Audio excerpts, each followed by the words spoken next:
নমস্কার সবাইকে, ঈশান রূপ ফ্যামিলিতে সবাইকে স্বাগত জানাই। সবাইকে জানাই গুড মর্নিং। আচ্ছা, তোমাদের কাছে আমার একটা রিকোয়েস্ট, যদি আমার ভিডিওগুলো ভালো লেগে থাকে তোমরা কমেন্ট করে জানাও। তো সকালে ঘুম থেকে উঠেই আমি আগে ভাত বসিয়ে দিয়েছি, তারপরে আমি মাছ ভাজা চাপিয়ে দিয়েছি। এরপর বাদবাকি রান্না আমার বাবাই করবে। ঈশান বাবু এখানে ওর ছোট দিদার সঙ্গে রান্না করছে। আমায় দেখে এবার লাফালাফি শুরু করে দিয়েছে।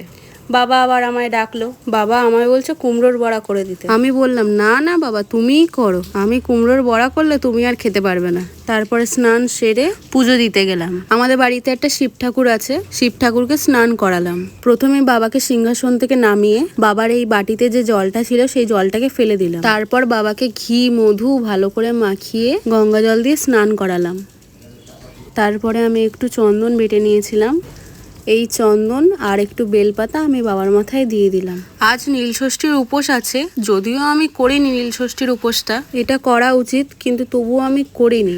আমাদের বাড়িতে অনেক ঠাকুর আছে, যেমন কৃষ্ণ ঠাকুর আছে, হনুমানজি আছে বিশ্বকর্মা। আমাদের বাড়িতে বেশ বড় করেই বিশ্বকর্মা পুজো হয়। তো পুজো দেওয়া আমার এখানে কমপ্লিট হয়ে গিয়েছে। নিচে এসে দেখি ঈশান এই বেবিটাকে আদর করছে। ওর এই ডগিটা খুব পছন্দ হয়েছে।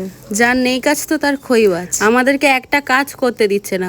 এখানে কিছু জামা প্যান্ট আছে যেগুলো কাছাকাছি হবে।